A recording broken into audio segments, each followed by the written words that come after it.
Good morning. How's everybody doing this morning? Good. Glad you could all come out today. You have a great opportunity here locally to hear a very highly regarded state and national level speaker today, and a highly acclaimed economist. Leslie Appleton-Young has been the chief economist for our state association. She joined SRCAR in 1984.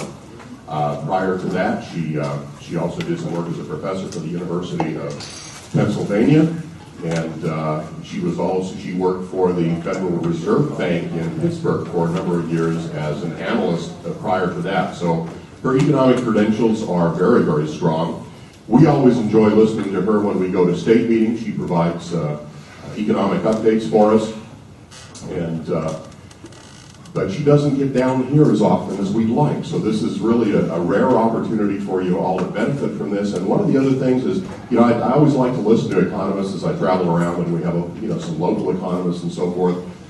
And you hear them talk about the economy, and housing is kind of a secondary thing for them. And sometimes you listen to their comments on housing and you go, they don't really understand the housing market at all. Leslie, on the other hand, is not only a very strong economist, but she comes from a background and a total immersion in our industry for the past 25, 26 years.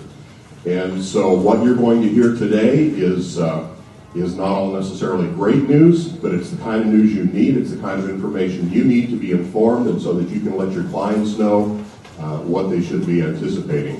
So it makes you a better realtor and a more informed realtor. So we're extremely happy to have her with us today. Please welcome Leslie Appleton-Young.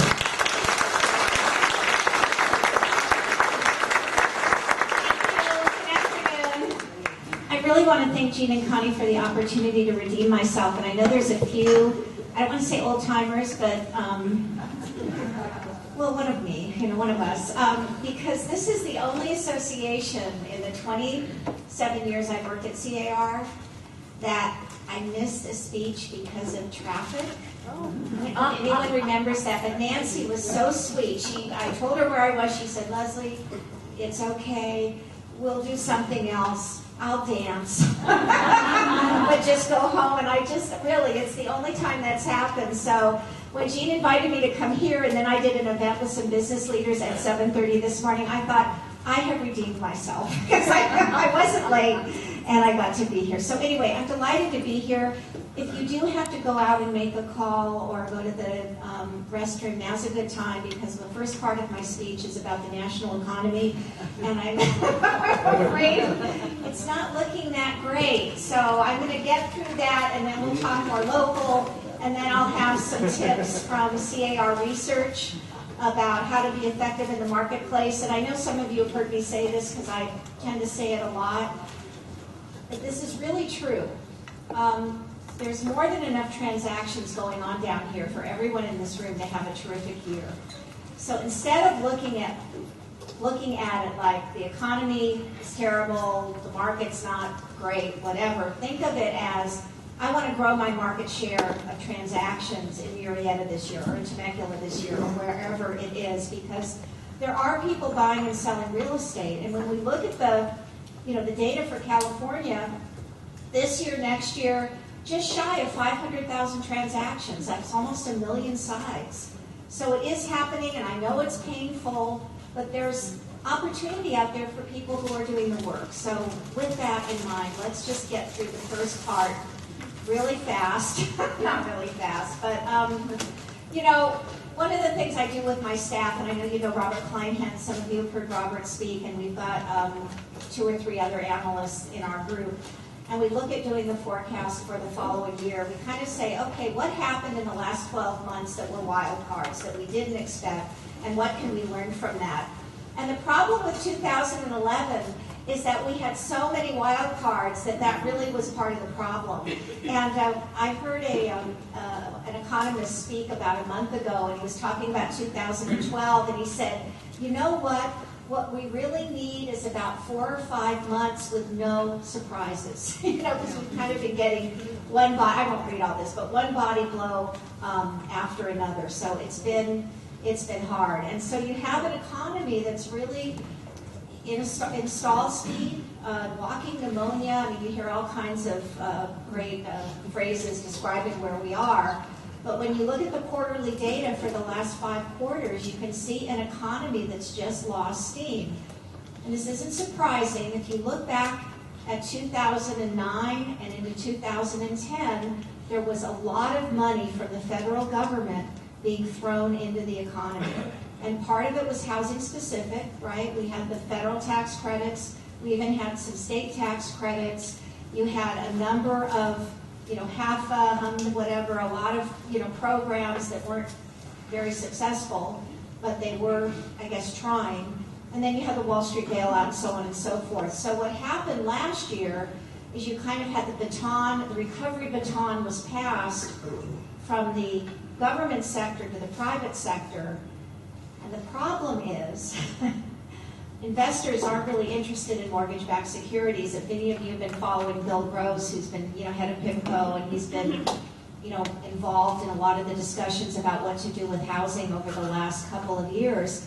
I mean, his comment was, sure, I'll buy a mortgage-backed security, but I want everything in the package to have 30% down, and I needed 250, 300 basis point spread.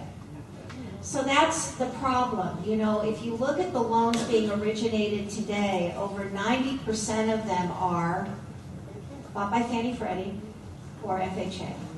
So it really is a government market. So anyway, when you kind of break out GDP by component, the consumer sector is over 70% of economic activity. So when you see consumption on a quarterly basis just almost grinding to a halt, and then at the other side of the screen you can see the government contribution negative for the last 3 quarters. That's a overall drag on the economy.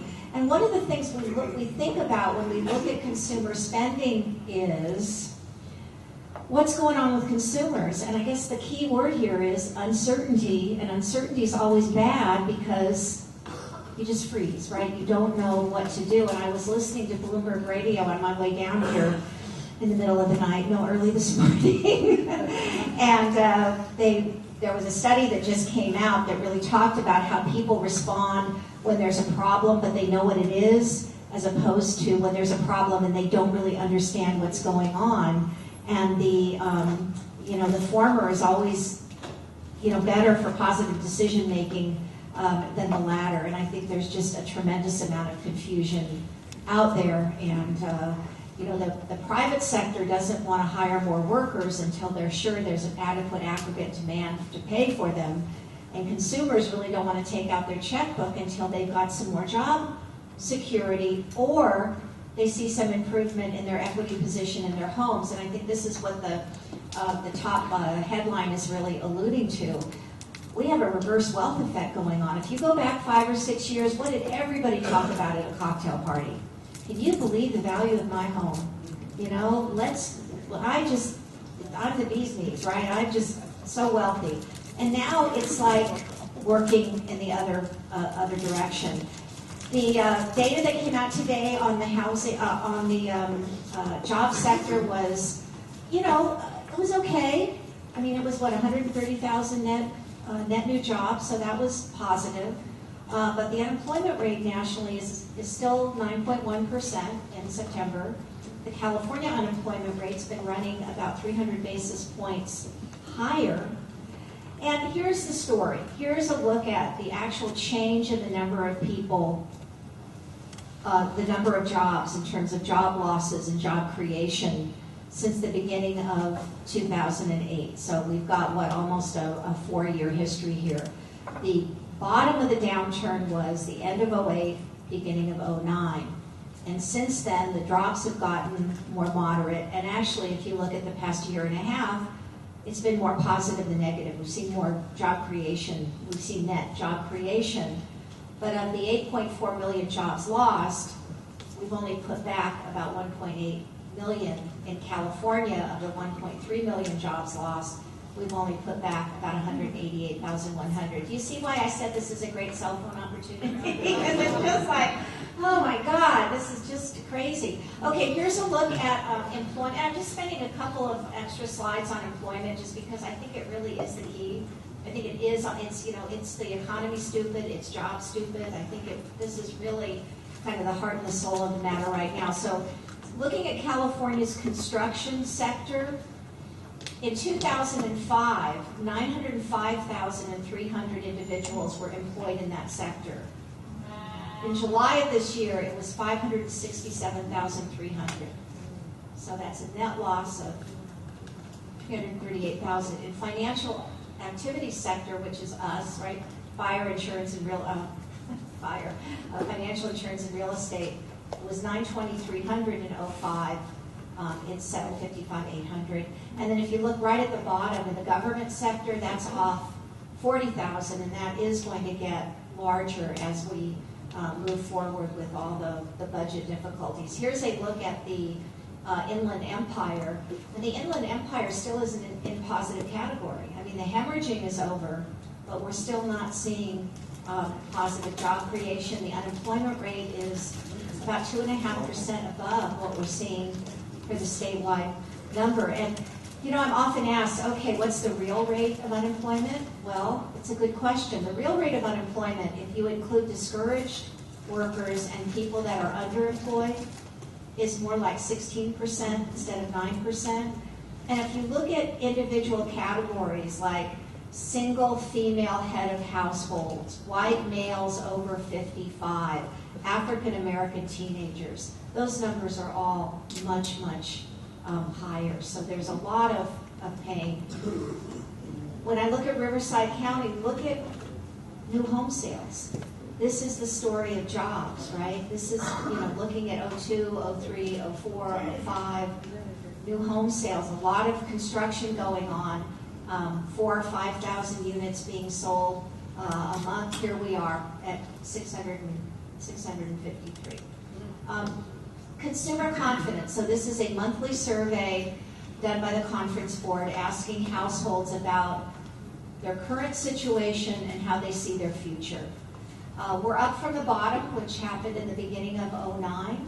But if you look at the last 7 to 8 months, what do you see? You see a consumer that's just increasingly kind of depressed about the economic situation, and hence the March on Wall Street, right? And we're seeing it in cities all over now. This is a survey that was done by the National Federation of Independent Businesses, asking about their optimism, and that's waning as well. What about inflation? Well, prices have come up over the last 7 or 8 months, and to a large extent that's been due to energy costs and also food costs that are highly sensitive to how much you have to pay for gas to truck, food places. So hence the eat local movement. So inflation, not a big issue, I don't think, for the next couple of years, just because the economy is unfortunately going to be stuck for a while. When we look further out, I think the Fed's going to have to be aggressive at removing reserves from the system because there may be a tendency to have that be a little more inflationary. But to be perfectly honest, I think it's hard to see that happening over the next couple of years. And let me kind of just say a few things about monetary policy and rates. So we had this deadline for increasing the debt ceiling this summer. And it was very contentious. It was actually kind of embarrassing. I don't know how you feel, but it was kind of embarrassing to see all this go on. And one of the biggest concerns was, wow, this is going to make us look fiscally irresponsible.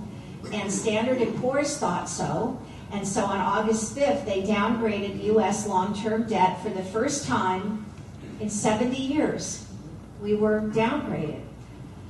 So what would you think would happen? Well, rates should probably go up, right? Because investors this country, I don't know if they're not as look as creditworthy as they did before. We're going to demand more cushion.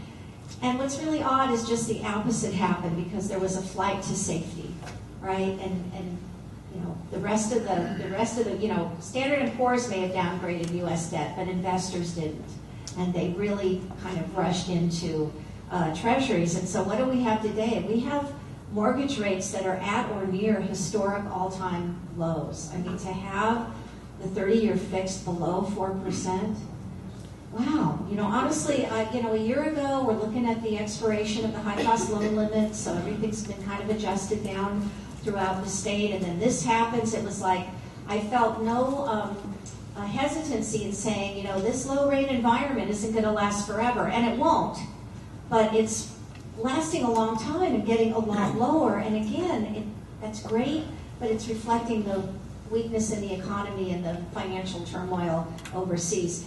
Just one more slide on rates.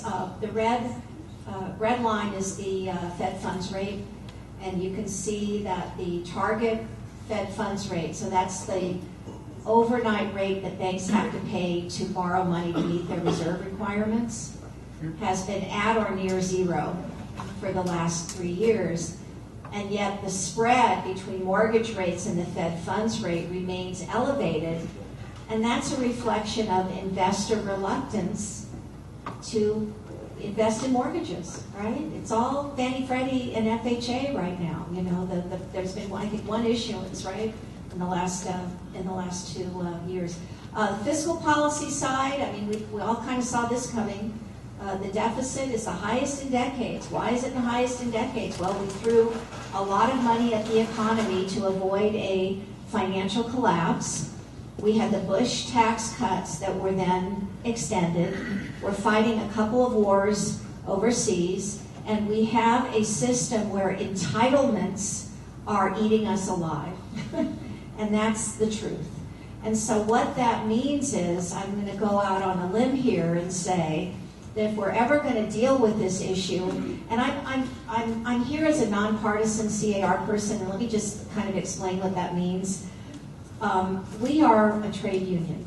We are representing California realtors at the California Association of Realtors. So when I say we're fighting to maintain the mortgage interest deduction, we're fighting to maintain Fannie and Freddie in some form so we can ensure the flow of capital. When I talk about those kinds of issues, I'm speaking from the policy perspective of the California Association of Realtors. I'm not making a judgment on your personal politics, and I hope you're not on mine, because mine, it has nothing to do with it. We are just here to help you be successful in your business. So it's possible that we're going to be supporting things like, please don't get rid of Fannie and Freddie tomorrow. Let's have a gradual transition to wherever we're going, so it doesn't deep six the housing market. That's where we're coming from. Is that reasonable? Yeah. Just want to.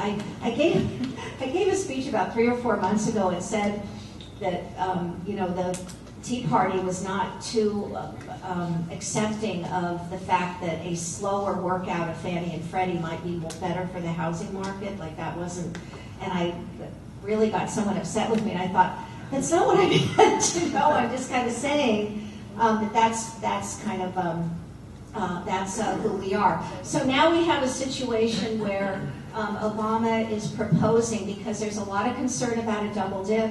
We have, as you saw the GDP slide, slowed in terms of our economic growth. He's come out with a proposal that should be somewhat attractive to the other side because it is weighted towards tax cuts. But I guess the one thing I can guarantee is that it will not get passed in the form that it was presented, and it certainly is providing an opportunity for a lot of philosophical discussions in the country about who we are and what we want and what the government should do, right? And should the government try to get people to work, or should that be left to the private sector, or somewhere in between? So that's going to be interesting. Let me talk about housing for a minute. This compares the cycle of home sales in California over the last 40 years compared to the nation.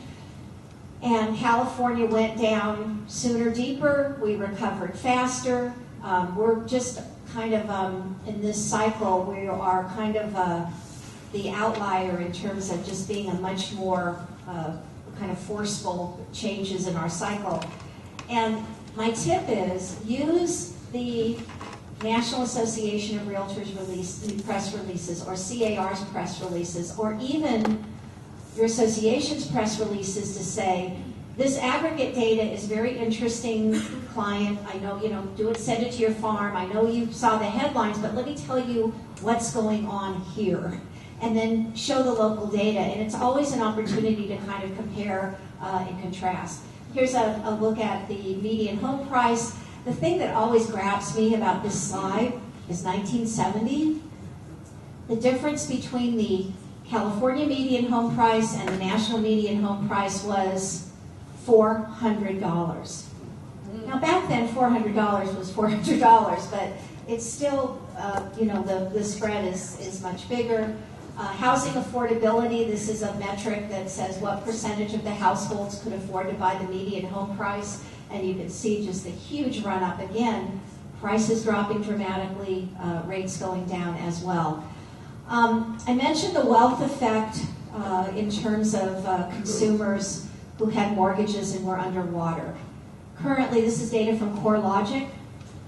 In California today, second quarter of this year, 30.2% of homeowners with mortgages were underwater, and another 4.6% are about 90 days from being underwater. I was up in Sacramento on Tuesday. The figure there is in excess of 40%. So again, a lot of variety here. Now this is kind of an interesting segue in my remarks. All I want you to do here, and this is just a look at refinance and new purchase originations nationwide starting in 1990, and look at 2002, 3, and 4 in terms of the big spike in refinances. Kind of interesting, right? So now I want to share with you a couple of slides from a panel that spoke at SRCAR about a year ago, and it was a professor from Cal State Fullerton, and he was trying to answer the following question. Did people get into trouble because they bought a home they could not afford, or did they get into trouble because they refinanced themselves into harm's way? And there are definitely people that clearly fall in one or the other. He took a random sample of homes that were scheduled for auction a year ago today in Anaheim, because that's where our expo was. And I just took a few of the ones that he presented, and they were all very similar. Let's see what we have here. Here we have a home that was purchased in September of 2005 for $594,000 with a 30% down payment. April of the following year, they took out a $57,000 second, and a few months later, they refinanced the second into a new second for $100,000, and they defaulted in 2010. This one is my favorite. It was purchased in June of 03 for $455,000 with 30% down. In March, less than a year later, they added, this is all in 1 month, they added a second for $75,000, a third for $90,500, and a fourth for $80,000. So why don't investors want to buy mortgage-backed securities? How do you trust it, right? When things like this are going on. Within 1 year of purchase, the property had $565,000 of debt. And a new motorhome, right? And a jet ski. This one was sold in 05 for $568,000. It went into foreclosure. Then it was sold again in 2007 for $417,000. There was no cash down, defaulted. Here's one that was bought in 06, July for $640,000. Piggyback financing of $500,000 and a $140,000 second. Zero down, defaulted in 2010. The Economist that did this research, and they used data from all over the U.S., concluded that 39% of the new defaults from 06 to 08 were attributable to home equity borrowing. So I just kind of throw that out there as food for thought, and it's one of the reasons to understand why this cycle has been so painful. Because if you go back 10, 20, 30 years, and this does, for some reason, this industry does tend to operate on about a 10-year cycle, we never had it like this before because people had equity in their homes and they behaved very differently. There's a lot of great material out on the financial crisis. For those of you that read or saw the HBO movie, Too Big to Fail, Michael Lewis. Did anyone see Moneyball yet? Even I have seen Moneyball. I can't believe it. But I haven't read the book. But anyway, you know, Lewis's book is about a couple of guys that bet against housing and won. And the only problem I have with the book is that I thought it made them look a little heroic. And I don't think they were heroic to take the other bet, but I think they were very, very smart. Reckless Endangerment is written by a financial writer for the New York Times. I have a problem with this book, and I probably should take it off my PowerPoint, because Gretchen Morgenson lays most of the blame for the financial crisis at the foot of Fannie Mae and Jim Johnson. And I'm sure some of it does belong there, but he left Fannie in 1997. So it's a little bit of a stretch, and there was a lot of other stuff going on. So if you were going to just do one thing, I would see Inside Job. It won the Academy Award for the Best Documentary a year ago. You can get it on Netflix, and it's just, you know, my profession comes out looking really bad. My profession comes out looking pay to play, seriously. And it was very disturbing for me. I literally 24 hours after seeing this film, I just felt sick. But it was worth seeing, and I do recommend it. It's called Inside Job. So if there ever was a reason to belong to your local association of realtors, SRCAR and NAR, this is it. Here's just a short list of issues that are percolating at the federal level, and you know the high cost of living had already expired. But we don't know what Fannie and Freddie are going to be or look like or become or evolve into. We don't know what's going to happen to FHA because the administration and Congress have been really clear that they want to shrink it. It's too big. We know that tax reform is likely. Most of the California congressional delegation has signed on to the petition. It's not called a petition, it's a resolution to keep the MID the way it is. But if any of you were here in '86, what happened then is nothing, you know, we support it, and then it's 11:45 at night, and it's a midnight deadline, and the package gets passed, and the package has a $1 million cap on the mortgage interest deduction, which is still so high that, you know, you're not going to be that sympathetic to the people that that's going to impact, right? So, although we had a good argument, but we didn't win. So, we're going to be really needing your voice as we go forward. The QRM is the threshold that a loan has to meet for the originator to be able to securitize and sell it. And what the problem that we have, and CAR has submitted comments, NAR has, is that for a QRM, it has to have a 20% down payment. And so if you have only a 10 or 15% down payment, you're going to be paying a higher interest rate. And the problem we have is that when you look at 10% down payments, 15% down payments, and 20% down payments, there is not a statistically significant difference to justify having that at 20%. And it's still difficult for people to save to buy a home. And the housing market needs all the help it can right now. And I just maybe another kind of observation. I really feel like about 2 years ago, everybody kind of agreed that we need to fix housing in order to fix the economy. And now it's kind of like, whatever, you know, we're over here. And I'm not sure how that happened, because I think we were right 2 years ago. I think in so many layers, it's housing that needs to get fixed. So anyway, just a comment. For next year, we are going to continue to see a very moderate level of growth. And you know, that may not be true. You know, it's when you remember my first slide with all of those outliers, I'm sure there are going to be outliers in 2012. I just have no idea what they are. But the biggest one that I'm really scared to death of is in the Eurozone. You know, if that collapses, it's going to make Lehman Brothers look like a picnic. It is going to have reverberations in the global financial markets for years to come. So let's just hope that they can move things back. And again, I don't think, it's in the news all the time, but it's not like maybe as friend center. And it could happen. I would say, and this has been coming for a long time, I would say even 6 months ago, a year from now, it was like small possibility. Now, it could happen. For those of you that read The New Yorker or have always wanted to read The New Yorker, the issue that just came out, just for the cartoons, okay? Good cartoons. But the issue that just came out this week is called The Money Issue. And there's just lots of really interesting articles about the financial system. But they really talk about the fact that usually the non-Wall Street people kind of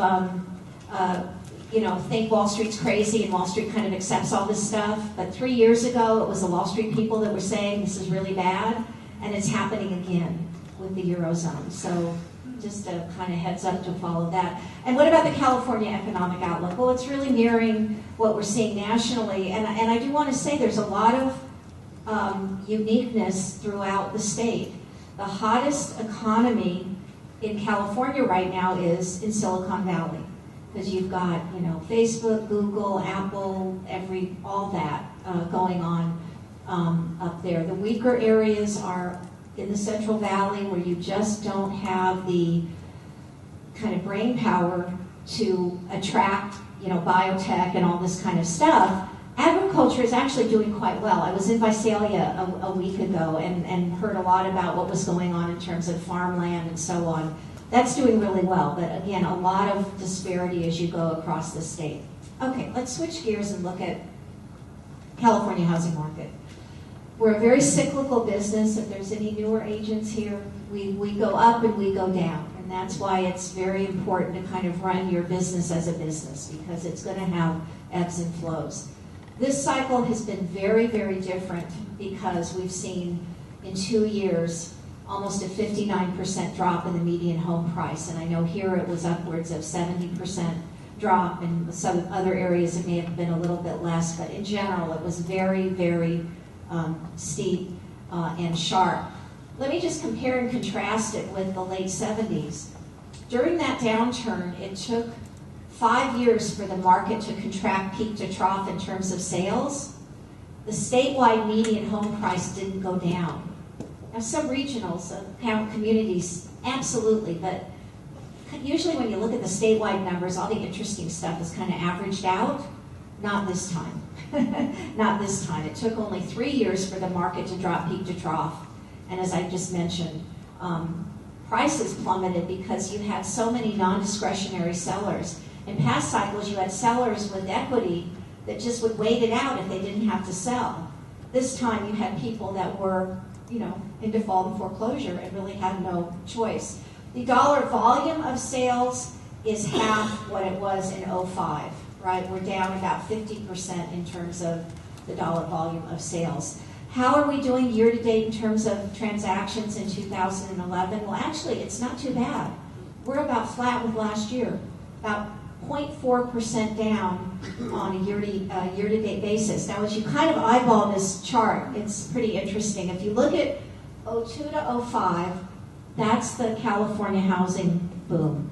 If you look at the last quarter of 05, you can see sales just for the first time in a long time, they're below where they were a year ago, right?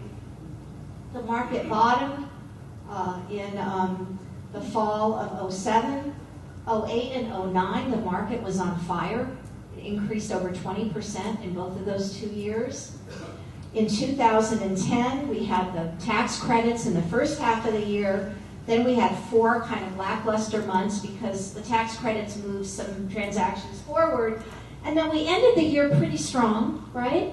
What's happened this year has been the rest of the economy is dragging the housing market down. That's all I can say. If you look at the fundamentals in terms of prices and rates, it's attractive.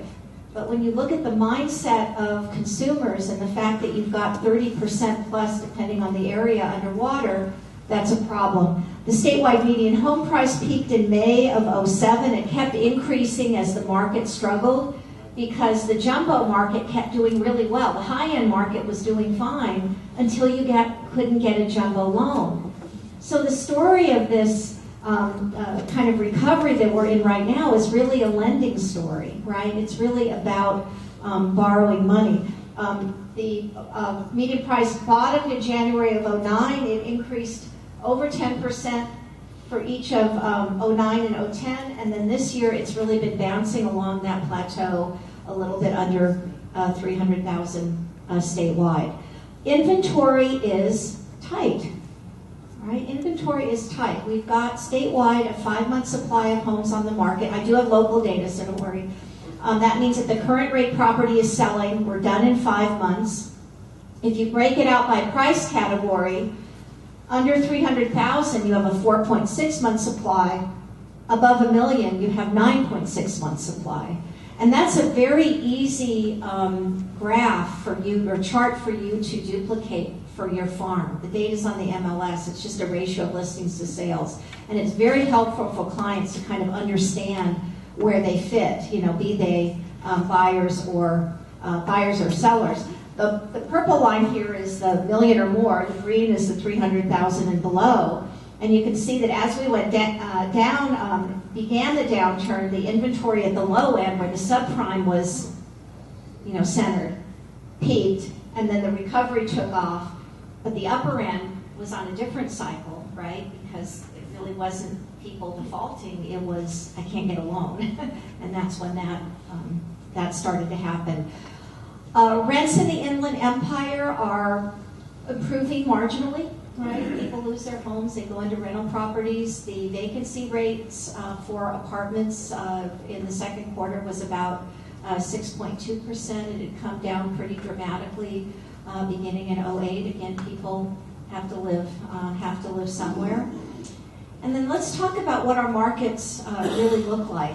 In August, 43.7% of the transactions in California were distressed, 18.9% were short, 24.4% were REO, all right? The supply, the inventory of equity sales was 5.7 months. REO sales, which everyone is very interested in, 2.6. And for short sales, this is my joke. I don't really tell a lot of jokes, but my joke is that a short sale is a really significant commitment in your life, because a short sale could last longer than your marriage. Thank you. Some of them do. And they don't close. So here's a look, and again, I know this is aggregate data, and I know Jean has data for Temecula from you, and I do too as well. But here's just a look at in August for closings in Riverside County. 35% were REO, 26% were short sale. But right south of you in San Diego, 19% REO, 8% short sale. In LA, 2024, in Orange County, 1220. So look at how different, even in just our SoCal region. If you go into the Central Valley, it's a little bit different. Sacramento's 38% REO, 24 short sale. Madera County, 67% REO, 7% short sale. Kern is Bakersfield, 4119. When we look at the Bay Area, and I just mentioned, right, the strongest economy in the state.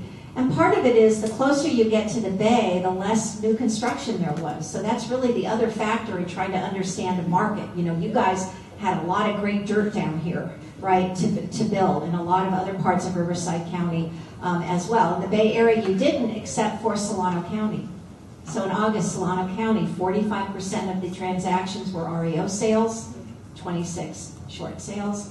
And then one more, this is just other parts of California. Now, are you familiar with Foreclosure Radar? I'm friends with Sean O'Toole, just full disclosure, because I kind of met him, I guess, 3 or 4 years ago, and just sucked his brain dry of everything about foreclosure. So it's really a fabulous website. We are a business partner with them. However, there is tons of free data on his site, the Foreclosure Truth blog, frequently asked questions. It's a great way to educate your clients who are coming to you and just feeling that they're going to get a great REO for 10 cents on the dollar, or whatever they're thinking based on the headlines. And again, my comment about foreclosures in California kind of echoes what's happening in the jobs market. The worst is over. We're doing a little better, but it's going to be like this for a long time. Year to date, the notice of trustee sales are down about 16.9%. NODs are down about 21.5%. The 6-month average for trustee sales is 23,800. 6-month average for NODs is 23,625. So those are significant numbers. What happens to these properties? Well, the REO sales, so the bank takes them back and sells them, down 12.2. Third-party sales, and that's primarily investors, those are down about 4.1%. And cancellations are down about 19.7%. And what a cancellation is the auction's scheduled, but it doesn't happen because the short sale goes through, there's a bankruptcy, there's one other thing. Loan mod, thank you. So loan modification would be the third possibility. And then I want you to notice this big uptick right here were the properties that you might have read about in the headlines where the Bank of America has started to expedite their filing process. So you're not going to see these properties for a while, but they did start the process by filing NODs in significantly more of their properties over the last couple of months. So in the past, when I would come and speak to you, I would have this slide to give you all of the intricacies of foreclosures in Riverside County. It's kind of embarrassing. And all you can kind of do is look and say, yeah, well, there weren't any in 04, and boy, 08 looks really bad, and where are we? But because of Foreclosure Radar, we have a lot better data. So here we are just looking at Riverside. So there's 1,167 properties in pre-foreclosure. And I think I have, 1,167 properties in pre-foreclosure, 1,235 properties where an auction has been scheduled, and 504 bank-owned. All right? Here's Temecula. 427 properties. Again, this is a screenshot from Foreclosure Radar that was taken yesterday.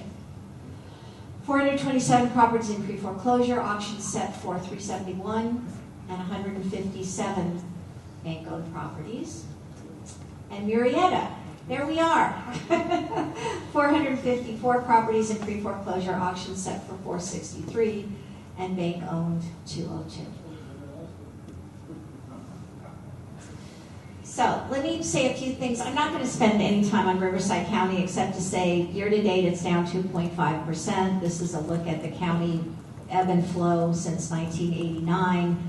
Median home price plateaued at a high at 05, 06, 07. It reached its low at the end of 08, and right now it's kind of bouncing. Here's a look at the prices. So again, I hope you can, and then I put in the DataQuick data.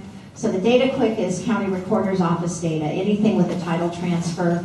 The data that I've been presenting to you, other than Foreclosure Radar, is all from the MLS.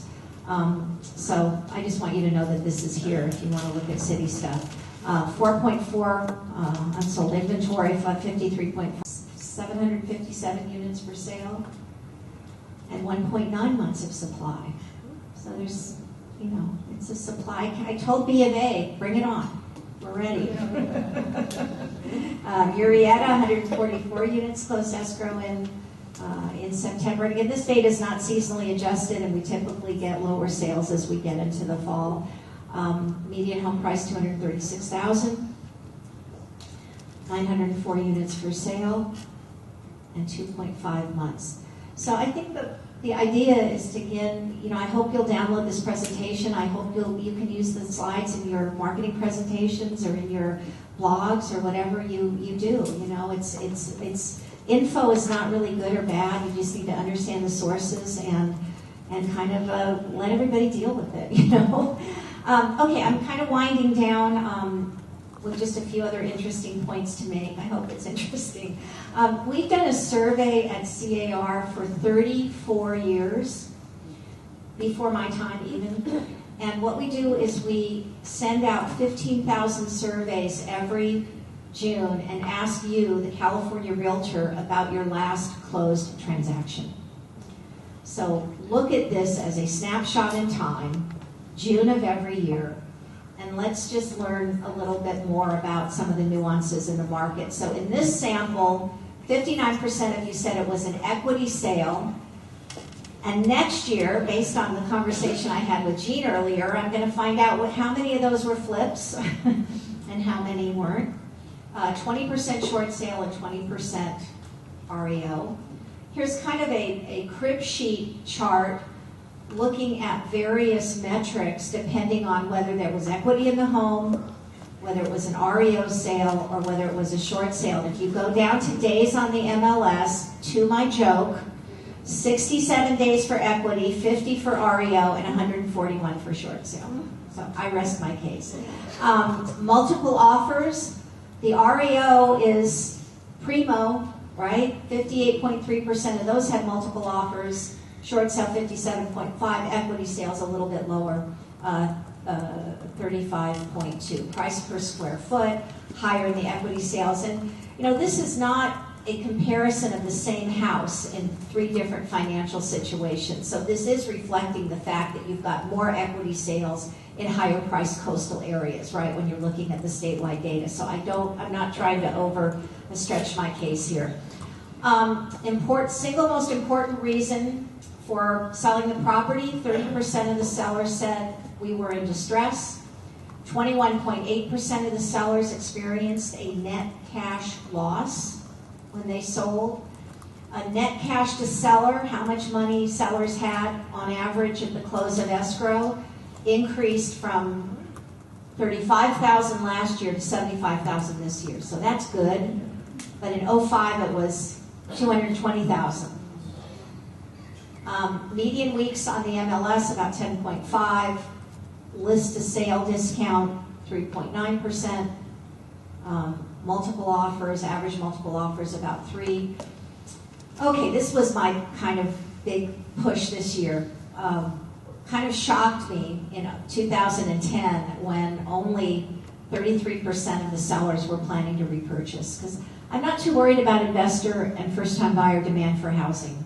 I'm worried about this trade-up buyer that in past cycles has been there to trade up, and now they've got this ball and chain. In 2004, over 70% of the sellers were planning to repurchase. So it increased a little bit in 2011, but it's still very depressed. So we asked, why is the seller not planning to purchase another home? Well, for 19.8% of them, it was a bank, so we don't need to talk about them.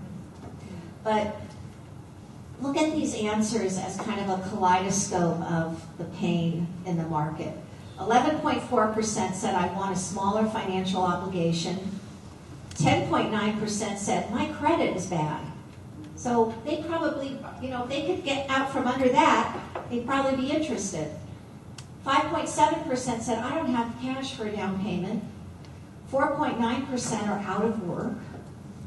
4.7% love living with their mom and dad again. And 2.7% are trying to time the bottom. Never a good idea. Single most important reason for selling, we talked about short sales, but I want foreclosure. But look at all the other answers that are like a normal market. I got married, I got divorced, I retired, I wanted a tax thing, I wanted a better location, smaller job, or smaller house, bigger house, change jobs. That market still exists, right? There's still transactions happening for reasons of lifestyle change. The percent of all cash sales has been marching upward since 2007, and about 27% of the sales were all cash in 2011. 17% of you said the buyer was an investor. And 7% of you said the buyer was a homeowner who was buying a second home, right? So part of that, I mean, look at getting a second home here. I mean, how wonderful would that be? You know, Big Bear, Lake Tahoe, those are the areas where people are just getting remarkable deals. And then we said, was the buyer a foreign buyer? And 6% of the realtors said yes. And that's, again, niche areas. I talked to one of the city officials this morning, and he was saying, wow, we are actively courting Chinese investment in biotech companies coming here, you know, and we are living in that kind of a global economy.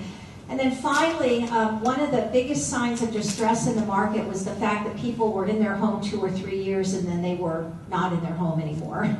So the years owned home before selling over the last 3 years has gone from 5 up to 7.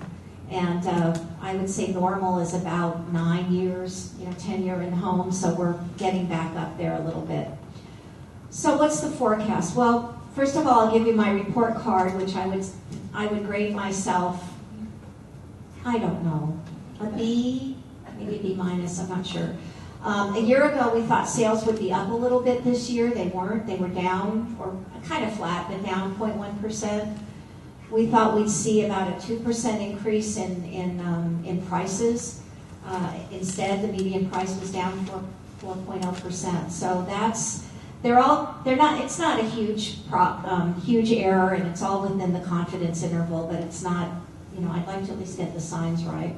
Hopefully for this year, we're looking at a 1% increase in sales, but still, look at the number. I mean, we're still below 500,000, and a median home price that's still going to be below that 300,000 threshold. So it's still, about, at least in terms of prices, about half where we were overall at the peak.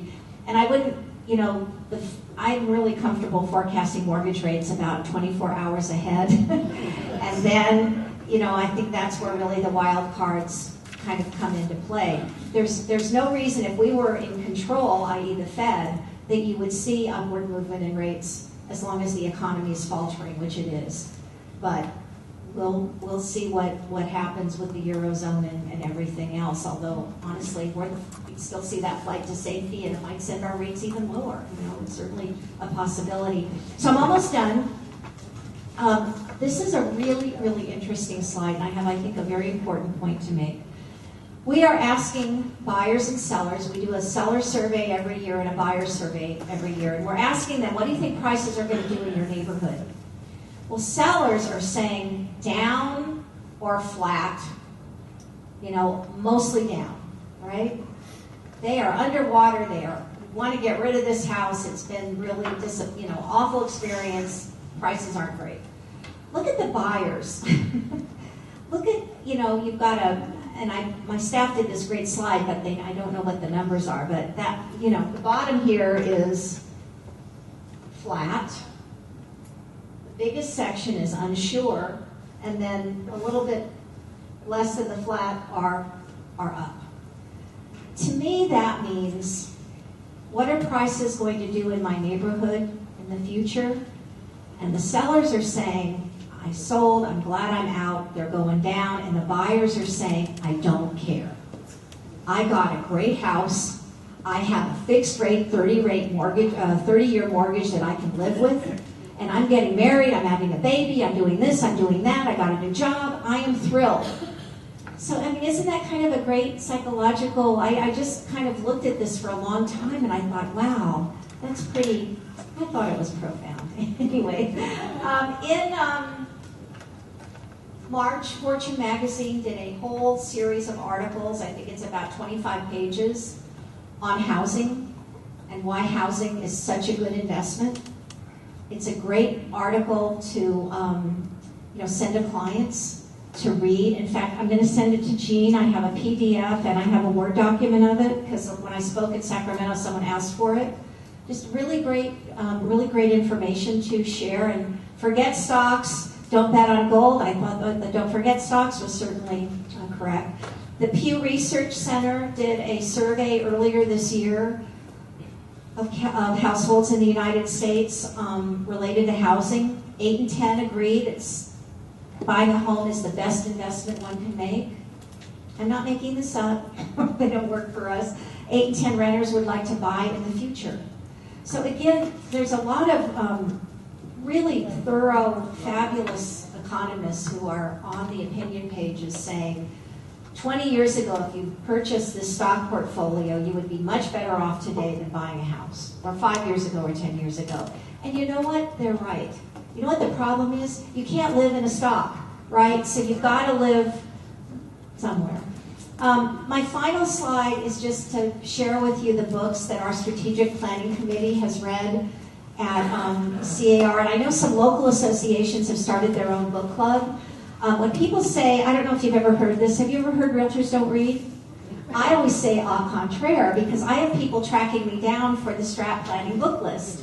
So we started 20 years ago reading books like, we read one book a year.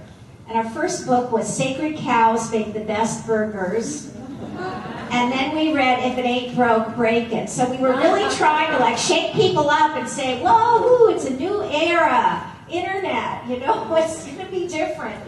And now, I mean, we read all 6 of these books this year. We read about customer service at Zappos, which is an absolute hoot. We read 2 books on the financial crisis, one by the professor that called it in a speech to the IMF in 2006, Nouriel Roubini. All the Devils Are Here, Bethany McLean. It's a great book. It's from the perspective of our industry, which is one of the things I really liked about it. She wrote The Smartest Guys in the Room about Enron. I love these books. You know, Barbarians at the Gate, I mean, wow. Those are like, you know, just really interesting to see how all these things happen. Superfusion is about the combining the synergies between the U.S. economy and the Chinese economy. And it's not like the future, it's the past, it's happened. And he calls it Chimerica. And it's kind of written like one of the a business school case study. So there's all this stuff about why in China, KFC is 10-1 over McDonald's. What? How'd they do that? You know, think different, right? Avon, #1 cosmetic company in China. It's fascinating. Linchpin. Does anybody know Seth Godin? Has anybody read his stuff? Check this out. He's a marketing guru. And he's one of the few people that I let into my email inbox every morning because he has a daily blog and it's short. And it's so inspiring. I mean, he's really one of my favorite people that I don't know. Although I did email him once and he responded. But this book, I actually had my entire staff, my 15 people read it, and we did a whole offsite based on it.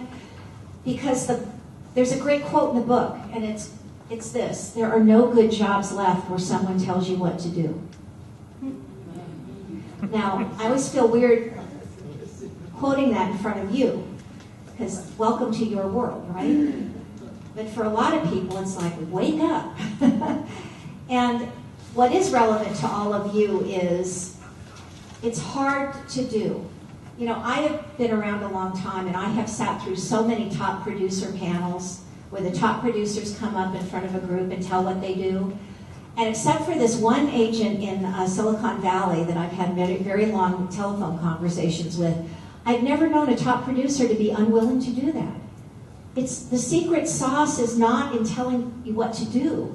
The secret sauce is getting up every morning and doing it, right? And so the biggest chapter in this book is right in the middle, and it's called The Resistance, right? He talks about the lizard brain in there and how to trick it and how to really become more productive. And then finally, and this is again to just show you the creativity. This was suggested by one of the committee members. Twyla Tharp is a choreographer, and she's very creative. And this is a book she wrote in 2005 about how she does it. Like, how do you put together a good, creative, productive day? And they loved it. You know, we went around our brainstorm, our icebreaker was to go around the table and have everybody talk about their morning ritual. It was interesting. It was interesting. So anyway, those are just some book suggestions. And I'm leaving a copy of this presentation here. It's going to be posted on your website, and I'm going to post it at CAR.org on Monday. So we'll do whatever we can. If you've got a big file, you can have the PowerPoint. If you need a PDF, we can do that too. So I'm done. It's been really fun, and I'm happy to take any questions. So thank you very much.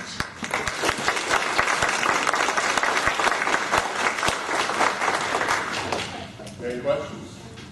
Yes, good. First of all, thank you for being here and for the informative presentation.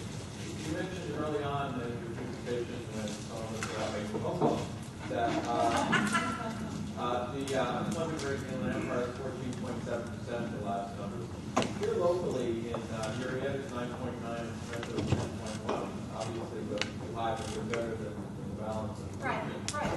What does that foretell about the future? Are we better poised to move quicker out of the doldrums, or is this going to work? Well, I think you are. I mean, you're definitely better off than some of your neighbors in Riverside to the north and to the east, absolutely. But I think part of my answer is really tempered by how quickly the world is changing. And I was so delighted to talk to, and I can't remember his name, I have his card, but one of the city planners here who was talking about the outreach that's going on between this area and China, because that's who's got the money today in the global economy. And if we're going to provide some stimulus and juice to the economy and new job creation, I mean, I was on the website and I remember looking at the top 20 employers in Temecula, and I mean, half of it's retail. Well, that's not going to do it. You know what I mean? You need more of the we create, we build, Abbott Laboratories, all of that kind of stuff. So I think you're better positioned, but it's nobody can rest on any laurels. It's got to be more. It's got to be diversified. It's got to be kind of thought-based industries, because it's just the world is just changing so fast. So I'm pretty upbeat. I mean, I hadn't been out to your wine country. I'd certainly heard a lot about it, seen all the pictures, but just to be out there first thing this morning and see the balloons and just feel like, why go to Napa? I mean, this is like right here. It's pretty incredible. So. Other questions? Yeah, go ahead.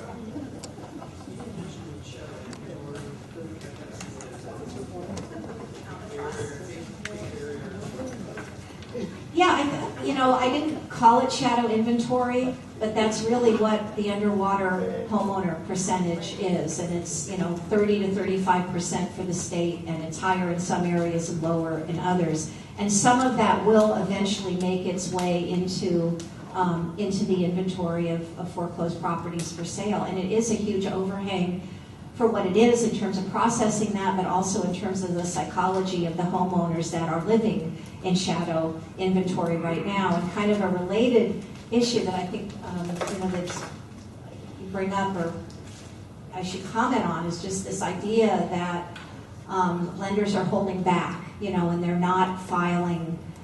And so what we saw about 2 months ago was that the Bank of America did kind of up their NODs and starting the process on more.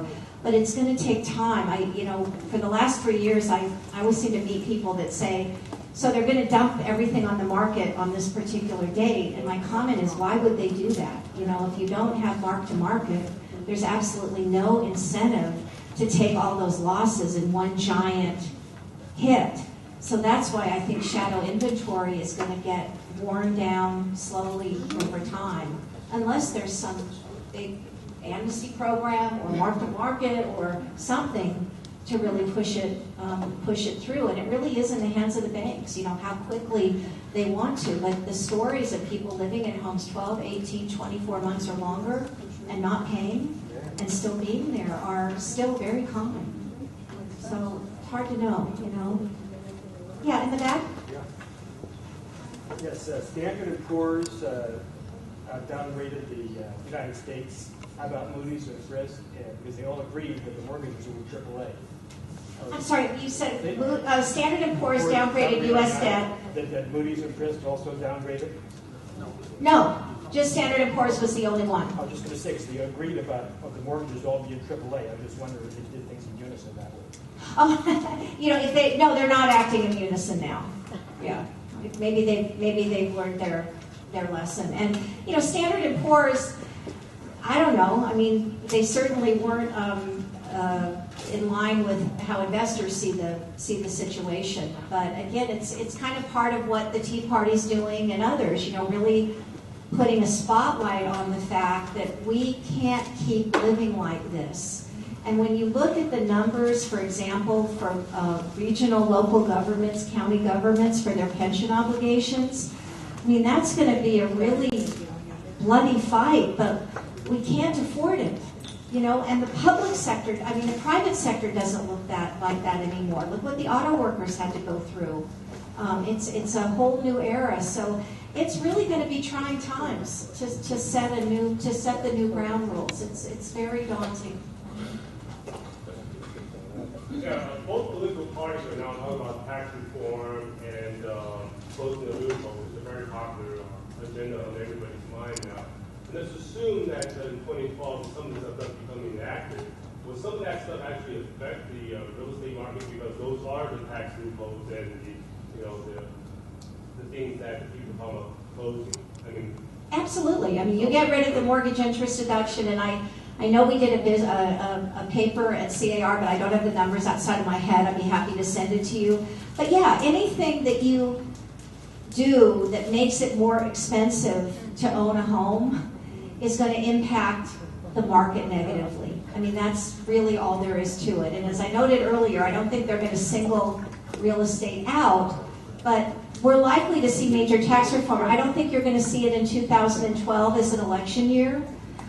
We've already had a deficit committee, bipartisan, look at this, and now we've got another one, right, the super committee that's going to be reporting next month. The reason, you don't need another committee. You need to figure out who's going to give what, because they're just tough choices all the way around. But yes, and has there been, do these policies subsidize housing? Absolutely. Absolutely. We think that's a good thing. All right. Any other questions? Leslie, we'd like to thank you for coming Oh my down. gosh. This is something like that.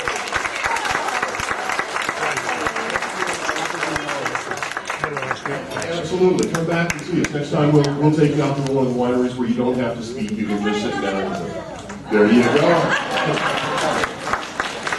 Once again, a big thank you for Leslie Appleton-Young. This information will be posted on our website, and we also have a video which will be posted, so if you don't want to just sit down and page through all the presentation and can't remember what it said, you can also check out the video, which will be posted there as well. I just wanted to mention a couple things to you before we leave legislatively. When I spoke earlier this week, I indicated that the end of last week, the higher conforming loan limits expired and the National Flood Insurance Program expired.